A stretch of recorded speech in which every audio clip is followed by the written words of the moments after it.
Welcome everyone to the Ontario Caregiver Organization's webinar series. These webinars bring together caregivers and subject matter experts to explore topics of interest to caregivers. We do this to support and engage chosen family, friends, neighbors, anyone who's caring for someone else. My name is Katie Muirhead, she, her pronouns, and I'm going to be your moderator for today. We begin this gathering by acknowledging the Indigenous peoples of all the lands that we're on today.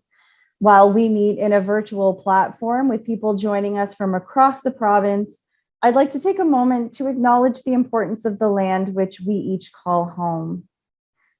The land that I'm standing on today is the traditional territory of the Haudenosaunee and Anishinaabe peoples, many of whom continue to live and work here today.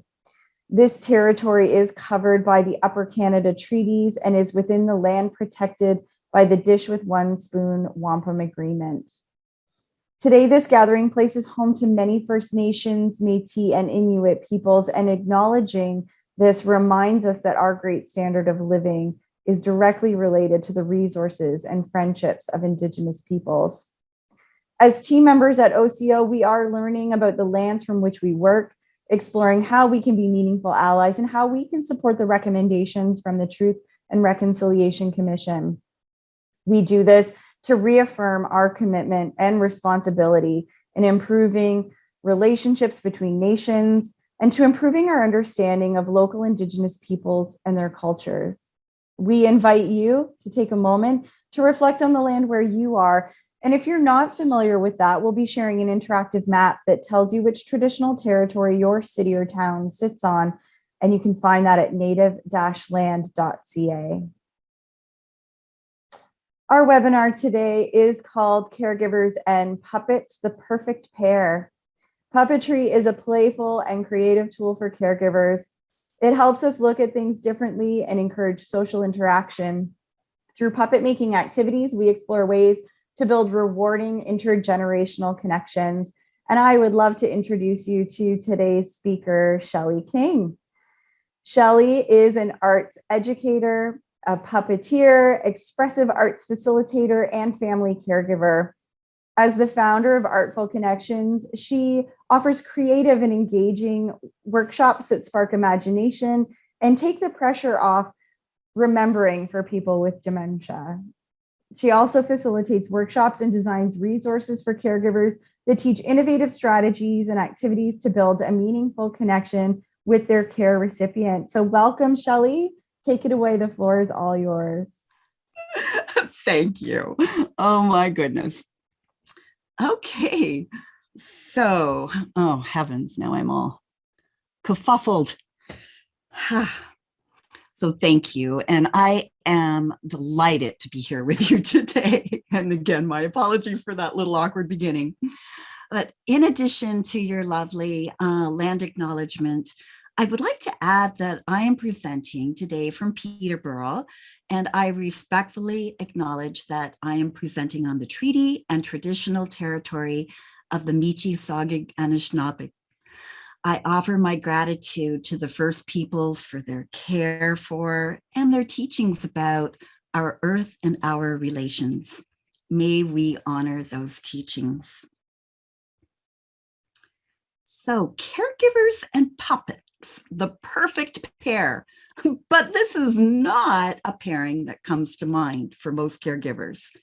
In our time together today, we will look at this pairing in the way it impacts your relationships with others as a caregiver. And two of the most significant relationships being your relationship with the care recipient and your relationship with your children or grandchildren who may be struggling with your changing role as a caregiver and the demands on your time. So it is my goal today to send you away with some creative strategies for including puppets in your caregiver toolkit. We'll cover some strategies for co-creating a puppet with your care recipient and also with other family members, including children, and the people who are impacted by your changing role as a caregiver.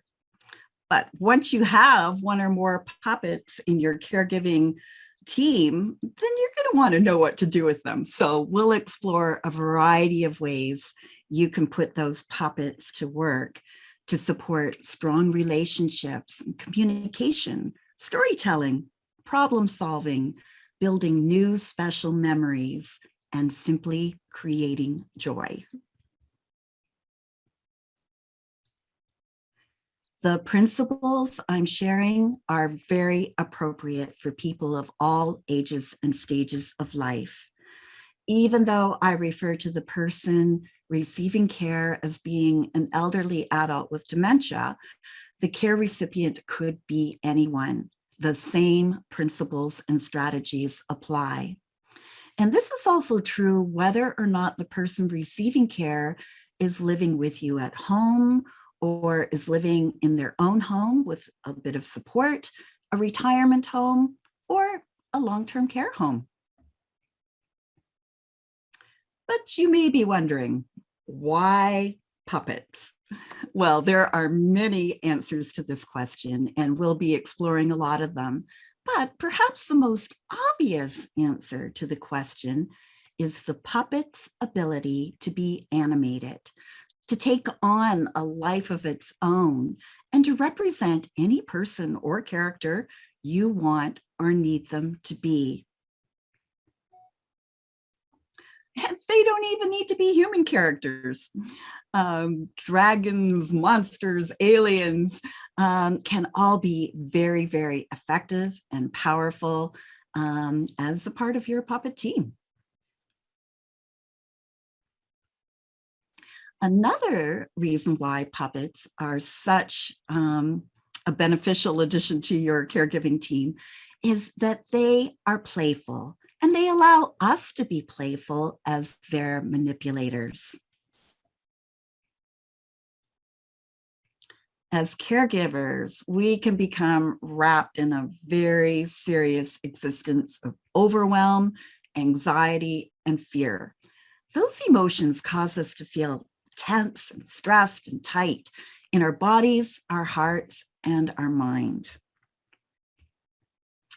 But playfulness and humor create endorphins in the brain that allow us to relax our body, heart, and mind, and to be more present in the moment, allowing us to appreciate all that is happening around us and to be very present for our care recipient.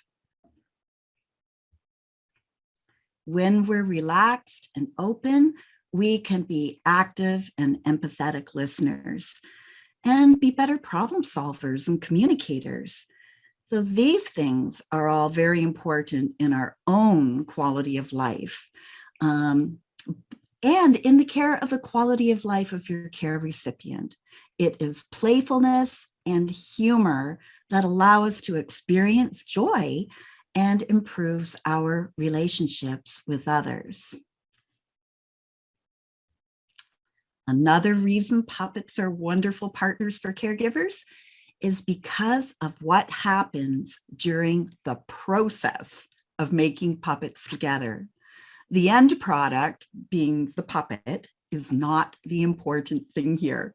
It is the process of creating something together, co-creating, that opens up doors for communication, for conversation, for storytelling, for creative expression, and fun. Also, there is no right or wrong way to make a puppet. So you can throw the usual roadblocks of judgment right out the window. Over the past 2 decades, I've made thousands of puppets with people from 18 months of age to 101 years of age. And I have never met a puppet that wasn't absolutely fabulous and unique. Puppets are very inexpensive to make. Another great bonus for using puppets. And I'm willing to bet you already have what you need in your own home to make a whole community of puppets. And if you want to make a puppet that requires some specific materials, you can probably find those materials in your local dollar store or arts and crafts store. The art of puppetry is pretty darn special too, because it also lends itself well to incorporating many other arts modalities, such as music and painting and photography, poetry, sculpting, script writing, and more. And should you choose to include family members in the adventure of puppetry, there is something there for everyone involved. You don't necessarily have to be a performer. Now, we'll come back to the benefits of using multiple art forms in a bit. There are many different communication dynamics that puppets offer. So puppets can interact directly with you as the puppeteer, and they can interact with another person other than you, such as your care recipient or your child or grandchild and others. And puppets can talk to each other, and that can be a very effective way of communicating some ideas and conversation as well. So these options are very convenient depending on the message that you want to deliver, the problem that you might be trying to solve, and the story you might be wanting to tell, learn, or create, and who else you might choose to include in the conversation. So to demonstrate this, I have invited a special puppet to join me today. Allow me to introduce to you Stripes. Stripes has had a lot of experience at talking, listening, problem solving, laughing, storytelling, and even singing with care recipients. Hi, everybody. Hi, Stripes. Most of the people in our audience are caregivers, and I know you have had a lot of experience with caregivers and with care recipients. Do you mind if I ask you a few questions about that? I love talking about that. What do you want to know? Well, let's start at the beginning. Your beginning. How and why were you created? Well, I was made by you and Beverly. Remember, you were visiting Beverly in the hospital and you brought a whole bunch of stuff with you. And by the end of the visit, a lot of that stuff became me. And the rest of it became Mr. Smarty Pants and Chuella. Yes. And do you remember what Beverly said when I showed her my bag of stuff? Oh, yeah. I wasn't even put together yet, but I remember Beverly said, a puppet? Why would I want to make a puppet? I'm too old and my hands don't work anymore. But then you said, I said, I love the ideas you come up with, Mom, and we can work on this together. It will be better than anything I can make without you. Beverly really liked that, and it wasn't long before she said, okay, let me see what you've got there. That's right. So I took the stuff, as you call it, out of the bag and showed her everything. There were 3 socks, lots of different things that could become eyes, such as googly eyes and buttons and beads. And I had pom-poms and feathers and little bits of trim, artificial flowers, glue dots, safety pins, pipe cleaners, and a butterfly. Yes, your beautiful butterfly. Beverly wanted me to have the butterfly because it made her think about her garden and all the times she went for nature walks and how much she enjoyed camping and the time she ran right into a tree when she was trying to catch a butterfly. Do you think that part really happened? Well, I don't know for sure, but I don't think it matters. The important thing is she believed it happened and it made her happy to tell that story. Thank you for chatting with us today, Stripes. It was my pleasure. Bye, everybody. So the making of Stripes, followed by Mr. Smarty Pants and Shuella, turned out to be the most engaging and joyful and really special activity I had the privilege of sharing with Beverly, my mother. When we finished Stripes, she thought we should make a friend for Stripes, and that friend became Mr. Smarty Pants. And we were just about finished with Mr. Smarty Pants when my daughter arrived, and she got in on the action by creating a third puppet, Shuella. And my mom provided lots of different feedback, and it was really just a wonderful, engaging time for that creation as well. And they used up pretty much all the stuff that was left. But what I really hope you take from this story that Stripes and I shared is that the connection and the joy that comes from making art together is all about the process of designing the puppet, selecting the materials that will become the eyes, nose, hair, and accessories, and discovering the personality and voice of a puppet, which is often wrapped up in stories and memories and imagination. And whether the stories really happened or not, they are a gift that creates joy and connection. In the months that my mom had left after that visit, Stripes lived with my mom in her room, and nursing staff would often comment to her about the puppet, and she would tell them all kinds of things about Stripes' adventures. Mr. Smarty Pants and Shuella went home with my daughter and I, but almost always joined us to visit my mom. The puppets worked beautifully as an icebreaker, for the awkward moments at the beginning of a visit when we didn't know how well my mom was doing physically or cognitively on any given day. My daughter was much more effective visiting because she could make her grandmother laugh by having the puppets sing opera or tell jokes. And together they created a lot of funny stories. So on that particular day, when I brought in my box or my bag of stuff, I didn't know it would turn into an intergenerational project that included my daughter, but I am so glad it did. My daughter was a teenager at the time and not comfortable with visiting her grandmother in the palliative care unit. But making and playing with the puppets created an opportunity for my daughter and mother to connect in a really meaningful way. It's been almost 18 years since my mom passed, but it's a memory that my daughter and I both cherish of our time with my mom in the last stage of her life. I'm really grateful to have many positive and loving memories to carry with me and to share with my own grandchildren.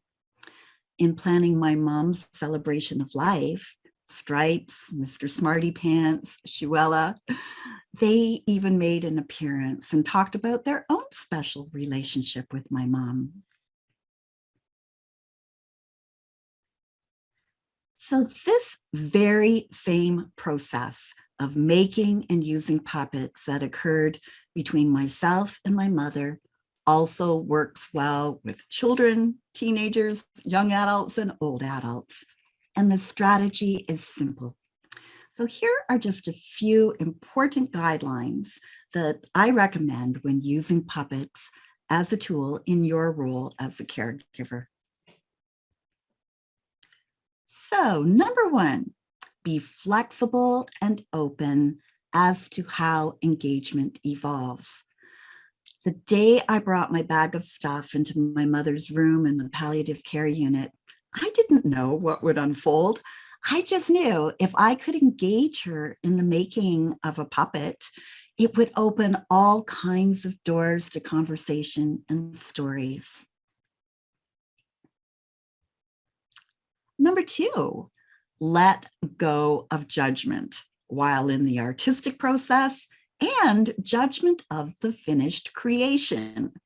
If you're a person who resists involvement in the arts due to a perceived lack of talent or skills, or possibly bad past experiences with an art teacher or art critics in your life, then you'll need to make a mind shift here.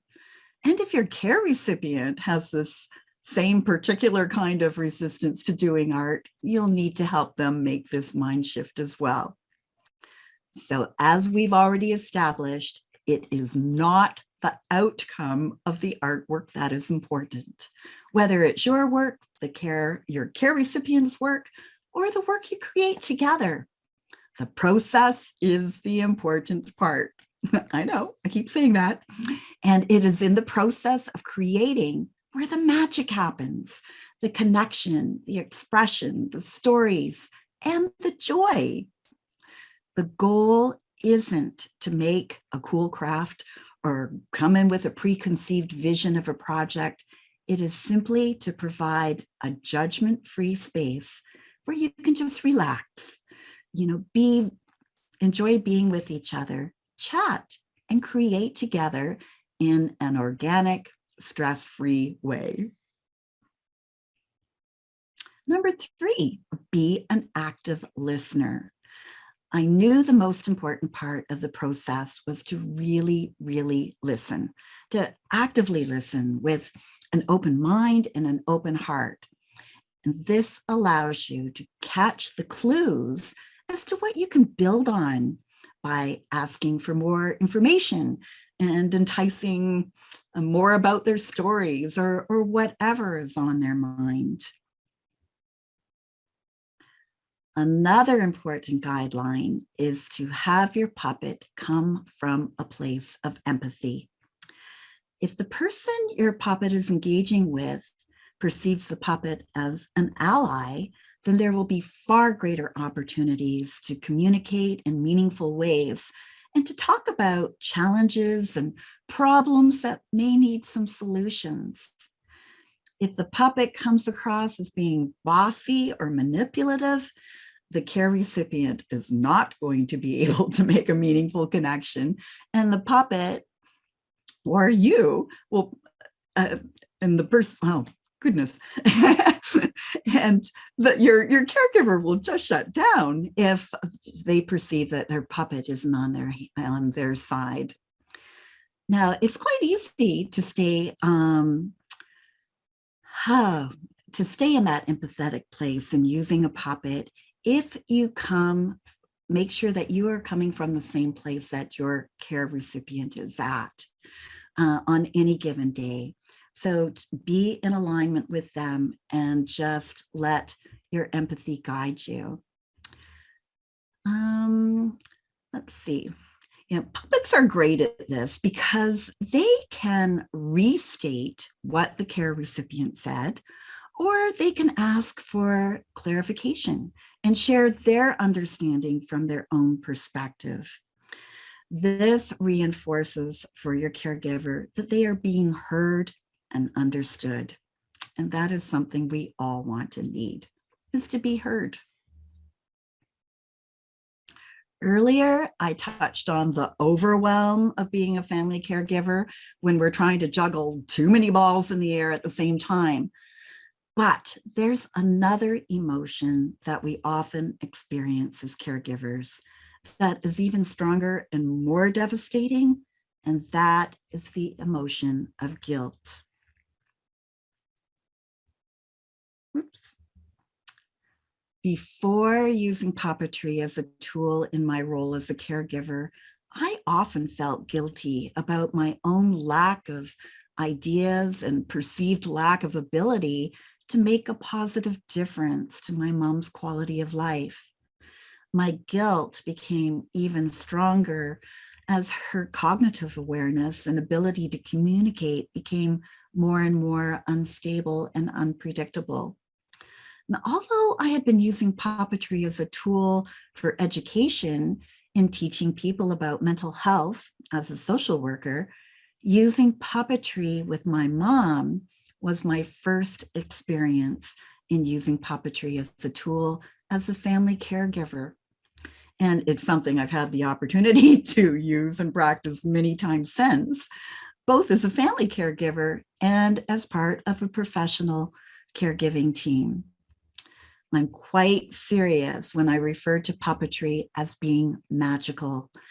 And it's a huge reliever of guilt when you can experience the joy and connection that is created and shared in the present moment, the only moment that we can actually access.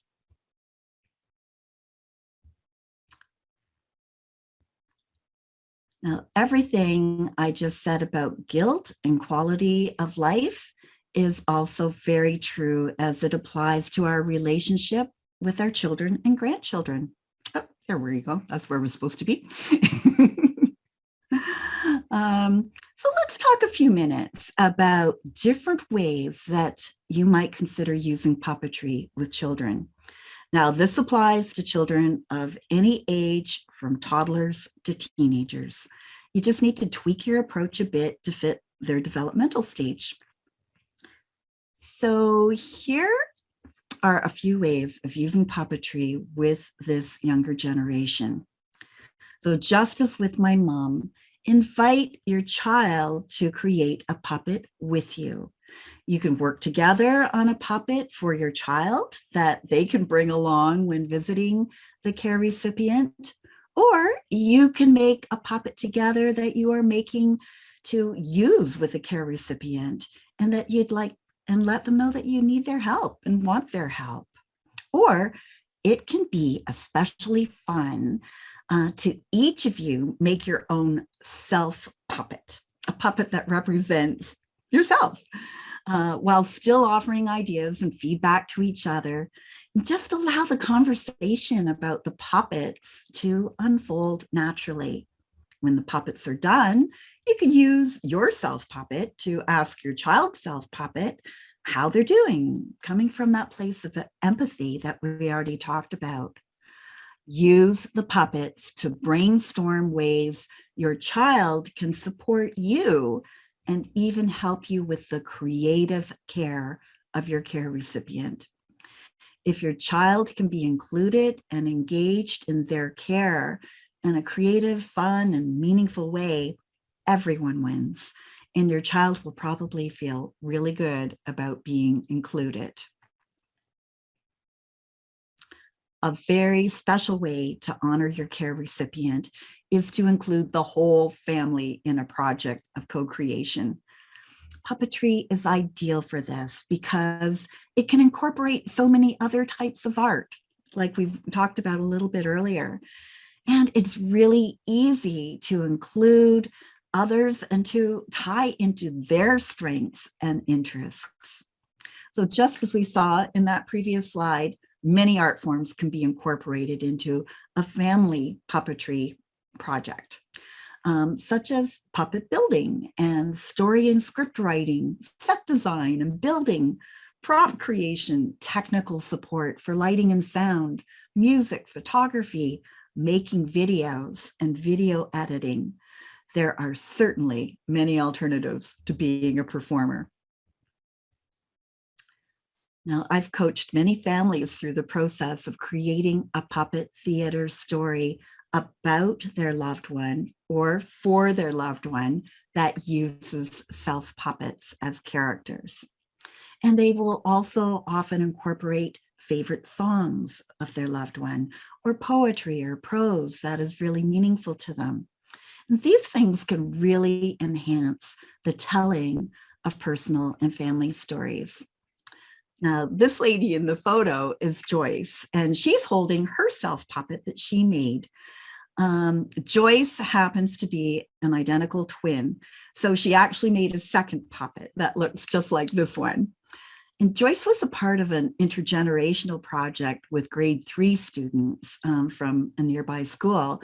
And she met with her small team of students every week to create a puppet play about how she and her sister used to fool their boyfriends when they were teenagers by confusing them about who was who.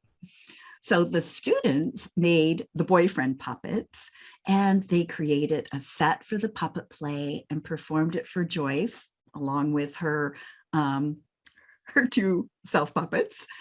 And the performance was seen by other residents and family members, staff, even a few community members. So there were 8 residents that participated in this project, and they each worked with 2 or 3 students to create puppet plays based on their personal stories. And it was a really special way to honor the residents. And even after the project ended, they kept up the relationships by sending cards and letters and having occasional visits. But this kind of meaningful interaction that builds over time across generations has a huge impact on both the younger and older generations, and certainly applies to family-based projects as well.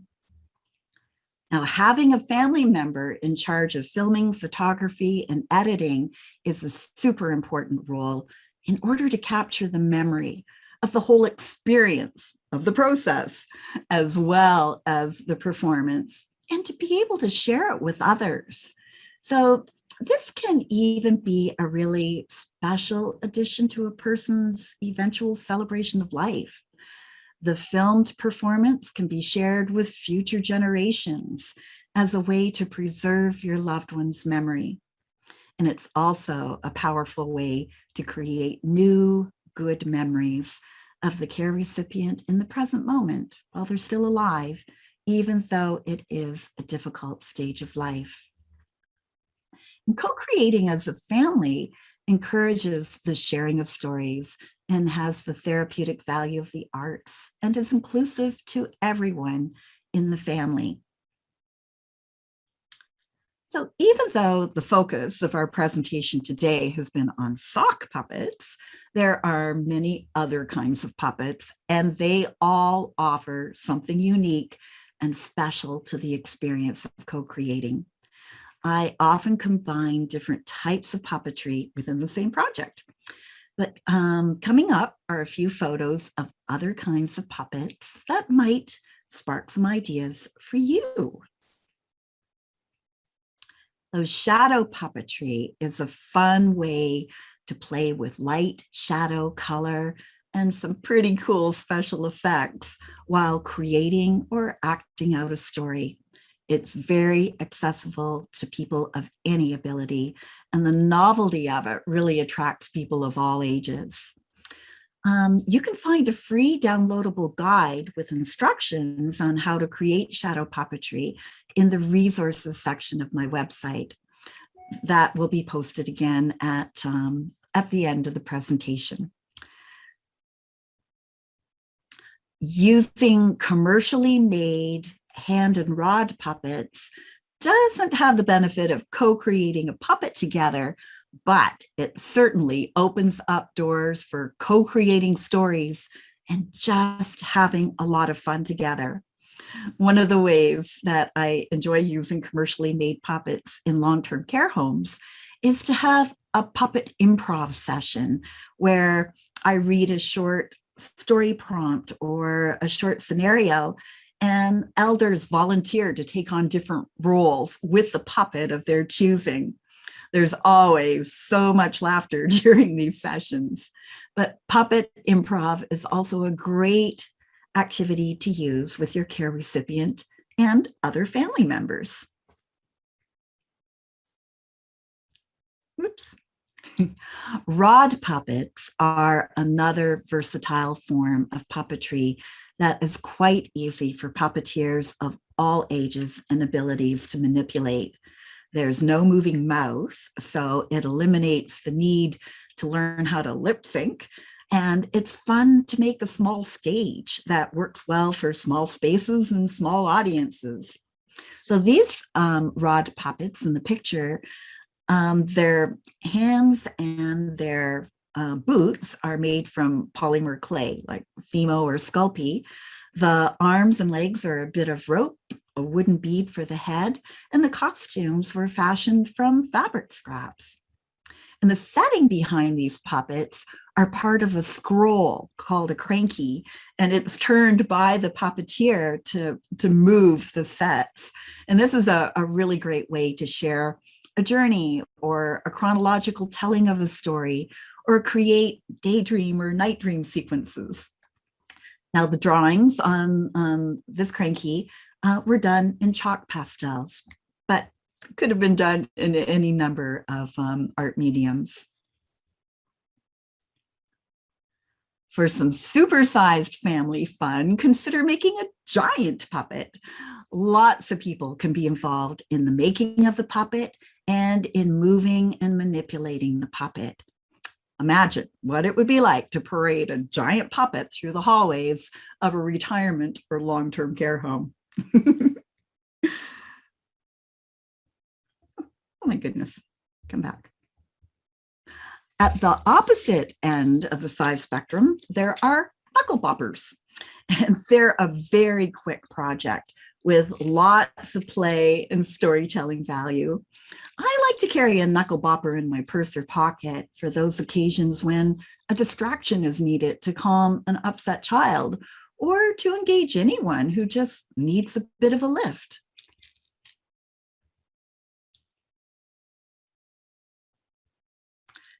Paper mache head puppets are fun for those who don't mind getting a little bit messy. The way the rod is positioned at the back of the head makes them very easy to move and manipulate, even for someone with arthritis. And they also lend themselves well to becoming self-puppets.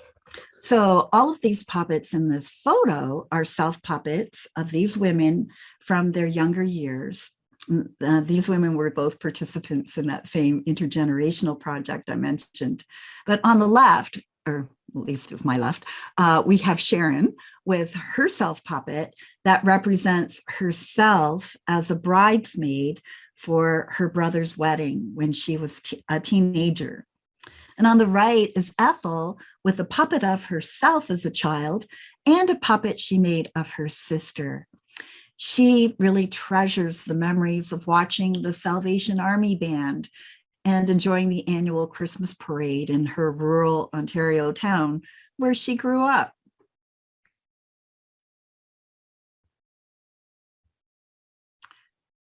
With more time, we could certainly go much deeper with all of the ideas and strategies I introduced to you today.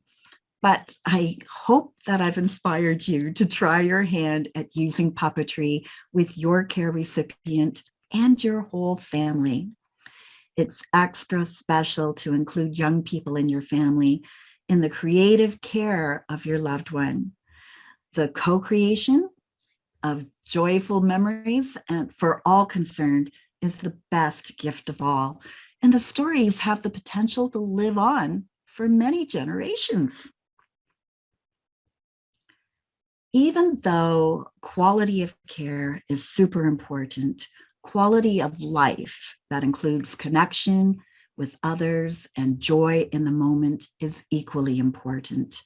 And the great thing is, while improving the quality of life for your loved one, you'll also be improving your own quality of life by sharing in joyful moments, relaxing into the process of creating together, and reducing the degree of guilt that accompanies the role of caregiver, and including the love and support of the other people who are so important in your life. So to give you a basic guideline for the process of making a sock puppet, I invite you to download a free PDF that I created. It has lots of great tips for puppet making, but also how to use materials that are safe, such as using glue dots rather than a glue gun, and materials that allow the maker a higher degree of independence in assembling the puppet. And that can be especially important in working with both elderly and young people. And while you're in the resources section of my website, there is a 7-page guide that you can download called 5 Simple Steps to Using Puppets with Elderly Seniors. and it covers some of the information I shared with you today, and it'll give you a few more ideas as well. I also invite you to register for my free online mini course called Using the Arts to Create Joy and Connection. It is self-directed. You can go totally at your own speed, but as well as being a good review of some of the things we covered today, it goes a little deeper, and it includes 3 activities that lend themselves well to creating together and having fun. And one of those activities is making a knuckle bopper puppet. So thank you so much for your time and attention today. I hope you'll tap into those resources on my website, and please don't hesitate to contact me if you have any questions along the way. And for now, I am going to turn you back to Katie. Wonderful. Thank you so much, Shelley, for joining us today and sharing such a fun and innovative way to connect with our loved ones through puppetry.